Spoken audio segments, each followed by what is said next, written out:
Bismillahirrahmanirrahim. Good morning, good afternoon, good evening, depending on কে কোথায় বসে আমার এই ভিডিও ব্লগটি দেখছেন। Welcome to Kasim's video blog 16th September. আজকের যে টপিকের উপর কথা বলতে চাচ্ছি সেটা হচ্ছে need to have a catastrophic mindset or having a little bit of negative thinking and balance it with positive thinking in order to increase the chances of success in life. একটু লম্বা চড়া টাইটেল, বাট এটাকে আমি একটু যদি বুঝিয়ে বলি, ব্যাপারটা হচ্ছে যে কিছুদিন আগেও আমি একটা ভিডিও করেছিলাম যেখানে I was talking about being very positive and seeing the silver lining out of everything that happens in our life.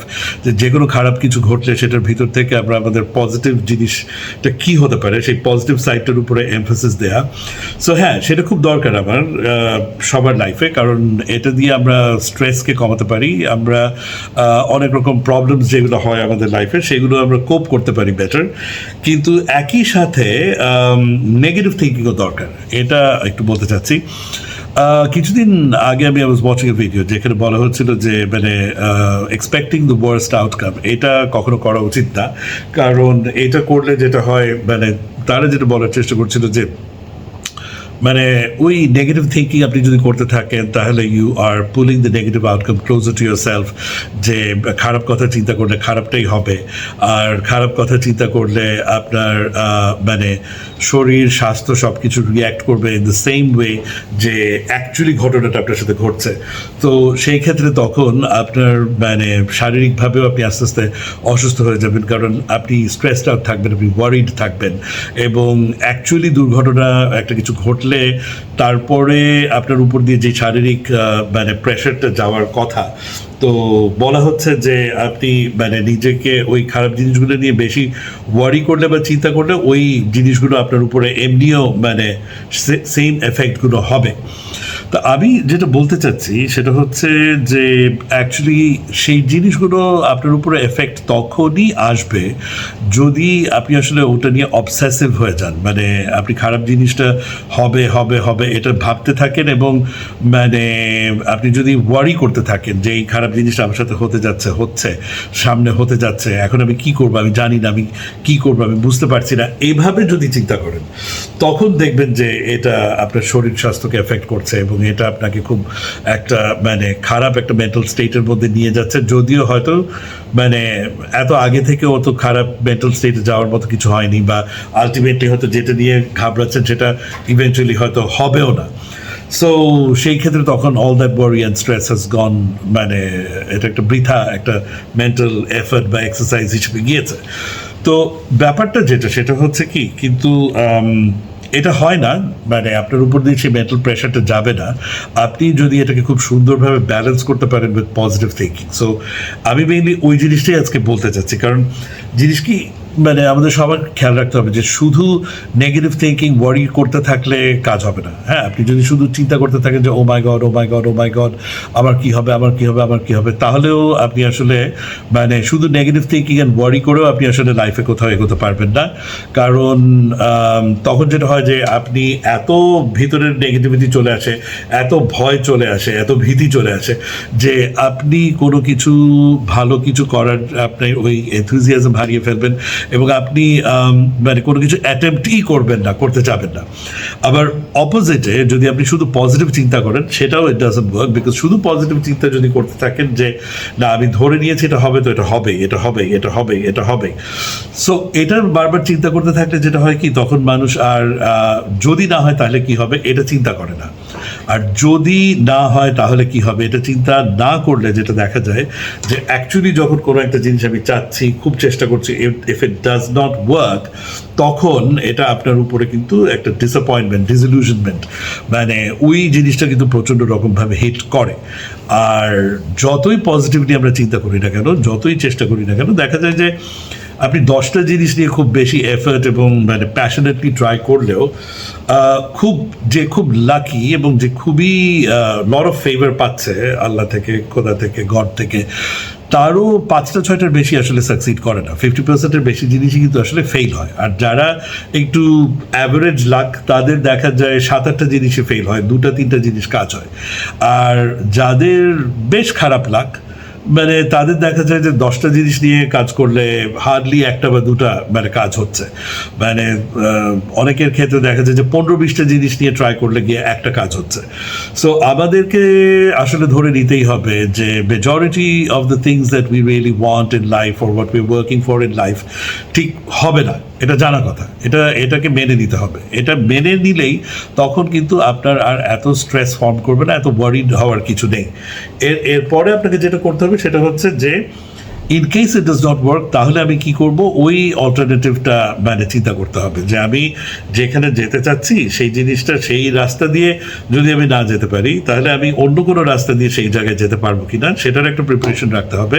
And in case আমি যদি অন্য একটা রাস্তা দিয়ে সেই জায়গাটাতে না যেতে পারি, আর যেটা অরিজিনালি প্ল্যান করেছি সেটাও যদি না পারি, তাহলে আরও থার্ড ফোর্থ অপশন চিন্তা করতে হবে যে আর কীভাবে আমি ওই সেম জায়গায় পৌঁছতে পারবো।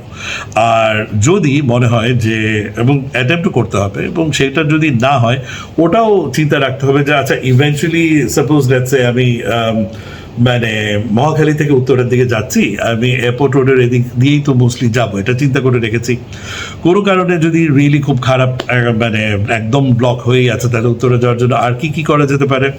ওকে, একেবারে যে কিছুই করার নেই সেটা কিন্তু না। আমরা মানে ডান দিক থেকে বের হয়ে যে পূর্বাচলের সাইড দিয়ে গিয়ে ঢাকার বাইরে দিয়ে ঘুরে এসে আমি কিন্তু উত্তরাতে টঙ্গীর দিক থেকে ঢুকে এন্ট্রি করতে পারি, এটা একটা ওয়ে আছে। অথবা আমি বনানীর ওদিক থেকে বা দিক থেকে একটা ওই ফ্লাইওভার দিয়ে আমি মিরপুর ডিওএইচএস এর ওদিকে চলে গেলাম, ওদিক থেকে ঘুরে আমি আসতে পারি, অথবা এক্সপ্রেস এলিভেটেড ওয়ে দিয়ে যেতে পারি। তো 4-5টা রাস্তা আমি ট্রাই করতে পারি, এবং সেটা আমার প্ল্যানিংয়ে থাকতে হবে। তো তাহলে যেটা হবে যে আমি নিচে দিয়ে যখন এয়ারপোর্ট রোড দিয়ে যাচ্ছি, তখন যদি আমি সামনে ব্লকেট দেখি, জ্যাম দেখি, তাহলে আমার যদি ব্যাকআপ চিন্তা করা থাকে, তাহলে কিন্তু আমি এতটা স্ট্রেসড আউট হব না।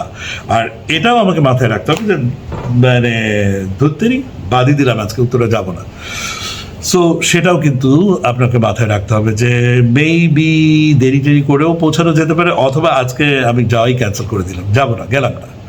সো না গেলেই বাকি, ওটাও আপনাকে চিন্তা করে রাখতে হবে যে আচ্ছা ঠিক আছে গেলাম না, ওই মানে যার সাথে দেখা করার কথা ছিল, যে কাজে যাওয়ার কথা ছিল, সেটা আমি ফোনে সেরে নেওয়ার চেষ্টা করব, বা আমি অন্য কোনো দিন নিয়ে যাব, আজকে আর আমার এখানে যাওয়া হচ্ছে না।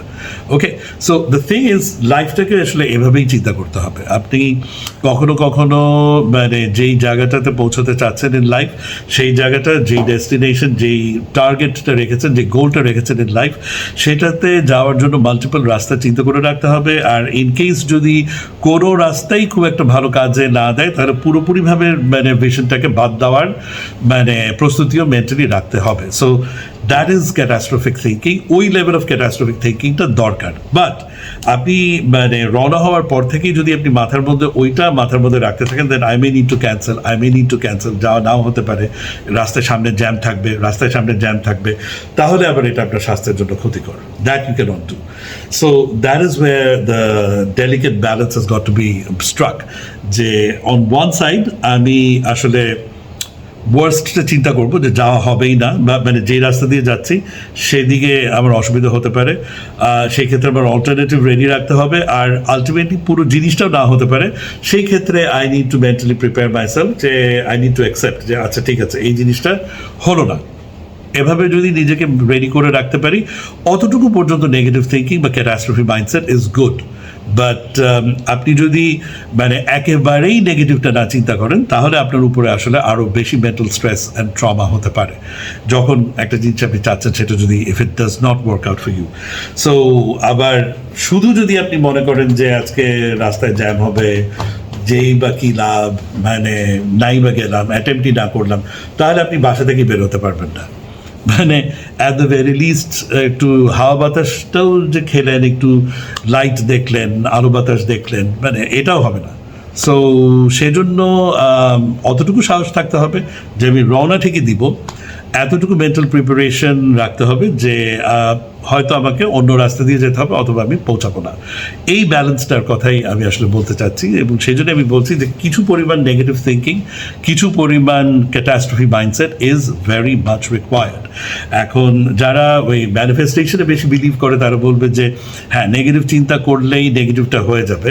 সো এই ব্যাপারে আমার যেটা থট, আমার নিজের এক্সপিরিয়েন্স বা কিছুটা, আমি একদম সায়েন্টিফিক্যালি বলছি না, এটা কিছুটা স্পিরিচুয়াল কথাবার্তা, বাট হ্যাঁ, মুখ থেকে আপনি যদি খারাপ কথাটা উচ্চারণ বেশি করেন, আমি দেখেছি এখানে ঝামেলা হয়। এটা একটা সর্ট অফ কুফা কথা বলা, এটা একটা সুপারস্টিশন। অনেকেই বলে যে মানে কুফা কথা বলতে নেই, কথাটা কিন্তু ঠিক। সামহাউ দি আদার আপনি আপনার মাইন্ডের মধ্যে নেগেটিভ পসিবিলিটিটা চিন্তা করে এটার কিছু কাউন্টার মেজার্স আপনি নিয়ে রাখতে পারেন, that's a good idea. But আপনি যদি কুফা কথা, মানে অ্যাজ ইন এটা হবে না, এটা হবে না, এটা হবে না, এটা যদি বলতে থাকেন, তাহলে কিন্তু সামহাউ দি আদার জিনিসটা না হওয়ার চান্সটা একটু বেড়ে যায়। কিভাবে জানি হয় এটা, বাট এটা হয়। সো খারাপ কথাটা খুব একটা বলতে নেই, বাট আপনি মাইন্ডে চিন্তা করে ব্যাকআপ অ্যান্ড অল্টারনেটিভটা যদি তৈরি করে নিতে পারেন, দ্যাট ইজ হেল্পফুল। এটা আমি আমার নিজের লাইফের এক্সপিরিয়েন্স থেকে দেখেছি। আর আরেকটা জিনিস কি, সেটা হচ্ছে যে যারা বলতে চেষ্টা করে যে মানে ওই কি বলে নেগেটিভ, আপনি চিন্তা করছেন দেখে নেগেটিভ একটা কিছু ঘটছে, এটা কখনো কখনো ঠিক, যেটা আমি বললাম, বিশেষ করে আপনি যদি মুখে কুফা কথাটা বলতে থাকেন, দেন ইটস আ প্রবলেম। বাট অনেক ক্ষেত্রে আবার ইট ইজ মানে বেসিক্যালি আপনার মাইন্ডটা প্রেডিক্ট করে। প্রেডিকশনটা কিন্তু সবসময় যে ভুল হয় সেটা না। অ্যান্ড কেন প্রেডিক্ট করে, সেটা হচ্ছে যে আপনার সিক্স সেন্স বা ইনটিউশন পাওয়ারটা কিন্তু যত আপনার লাইফে নানা রকম অভিজ্ঞতা হতে থাকে, এটা কিন্তু আসলে একটা ক্যালকুলেশনের ব্যাপার। হ্যাঁ, এখানে মানে আপনার যেটা হয় কি, ইউ আর মানে ব্রেনের কিন্তু অনেক ক্যাপাসিটি আছে যেটা আমরা সবসময় নিজেরাও বুঝতে পারি না। তো যেটা হয় কি, যে ব্রেন কিন্তু সামান্য সামান্য ছোট ছোট জিনিস থেকে একটা প্যাটার্ন ফর্ম করে, and brain can actually predict and do some calculations অ্যালগোরিদমের মতো, যে এটা হচ্ছে, এটা হচ্ছে, এটা হচ্ছে, এটা হচ্ছে, এটা হচ্ছে, তাহলে এরকম কিছু কিন্তু একটা হতে পারে। So when the brain has actually thought of that, এটা কিন্তু পুরোপুরি ফেলে দিতে নেই। আপনি যদি মনে করেন যে না, আমি এটা নিয়ে আর চিন্তাই করবো না, নেগেটিভ কথাটাকে টোটালি মাথা থেকে বাইরে ফেলে দিয়ে আমি শুধু পজিটিভ চিন্তা করে আগাতে থাকবো, there is a high possibility that you could have a collision, and একটা খারাপ কিছু আউটকাম আপনার সামনে ধূপ করে আসতে পারে, এবং যেটার জন্য আপনি প্রস্তুত থাকবেন না, এবং সেটার জন্য আপনার লাইফে অনেক কষ্ট হতে পারে। তো it is not entirely a good idea to only think positive and completely overrule যে নেগেটিভ কোনো কিছু হবে, এটাকে ওভাররুল যদি আমি টোটালি করে ফেলি, সেটা আবার is not a good idea. Therefore ওই যে গাট ফিলিং যেটা বলা হয়, ইনটুইশন আমেরিকান ইংলিশে, ইনটিউশন ব্রিটিশ ইংলিশে, so whatever it is, এটাকে it is not to be totally overlooked or ignored.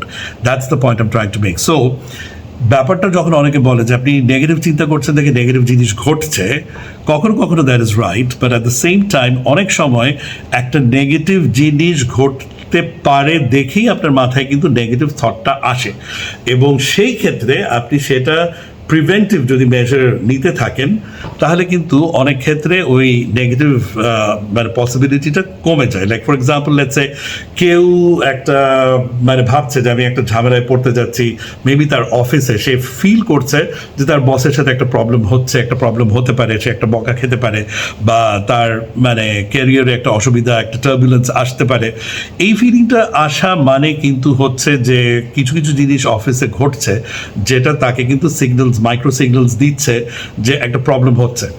তো লেটস সে এটা হতে পারে যে সে অফেন কিছু কাজ দেরি করে সাবমিট করে, বা হতে পারে যে তার কিছু কিছু মানুষের সাথে অসুবিধা হচ্ছে, বা দেখা যাচ্ছে যে কিছু কিছু মানে রিপিটেডলি কিছু কিছু জায়গায় মানে কমিটমেন্ট রাখতে একটু প্রবলেম হচ্ছে, বা তার বসের সাথে দু চারবার একটু কথায় কাটাকাটি হয়েছে, ফ্রিকশন হয়েছে। এই জিনিসগুলো যখন মানে আপনি যদি ফিল করেন যে কিছু বিহেভিয়ারের চেঞ্জেস, কিছু আচরণে আপনার সাথে changes, and if that is giving you the signal that you might be falling into trouble at workplace, তাহলে এটাকে মাথায় নিয়ে আপনি যদি প্রোঅ্যাক্টিভলি আপনার যেই জায়গাগুলোতে আপনি মনে করছেন যে প্রবলেম হচ্ছে, সেগুলো যদি আপনি রেকটিফাই শুরু করে দেন, এবং আপনি যদি আপনার বসের সাথে গিয়ে তখন আরেকটু ভালো সম্পর্ক করার চেষ্টা করেন, দেখবেন যে যেই বিপদটা আসার কথা ছিল হয়তো সেটা আইদার আরও ডিলে হয়ে যাচ্ছে, অথবা মোটামুটি আস্তে আস্তে আস্তে কেটে যাচ্ছে। কেটে যাওয়া মানে কিন্তু তখন এই না যে দূর আমি খামাখা নেগেটিভ থিঙ্কিং করছিলাম, নো, ইট ইজ বিকজ আপনি ওই নেগেটিভ থিঙ্কিং থেকে যদি অ্যাকচুয়ালি কিছু পজিটিভ স্টেপস এবং ইনিশিয়েটিভস অ্যান্ড প্রিভেন্টিভ মেজার্স নিয়ে থাকেন, সেটার ফলশ্রুতিতে কিন্তু দেখা যাচ্ছে যে নেগেটিভ আউটকামগুলো মানে চলে যাচ্ছে, সরে যাচ্ছে। তো সেই রকমভাবে যদি আপনি নেগেটিভ থিঙ্কিং করতে পারেন without allowing it to cloud up your mind and become an obsession and prevent you from doing the right things or from even attempting to do something that you really want to do in life, সেই ক্ষেত্রে অতটুকু negative thinking is required and you do need to balance it very well with positive thinking in order to improve the chances of success in your life. So that was the message that I wanted to convey আজকের video ব্লগে। So আর বেশি সময় নিতে চাচ্ছি না। Thank you for staying with me all this time. I hope you enjoyed the little discussion that we had, and কেমন লাগলো আমাদের এই আলোচনা অবশ্যই লিখে জানাবেন, and I'm requesting you and inviting you to watch more of my video blogs. Thank you.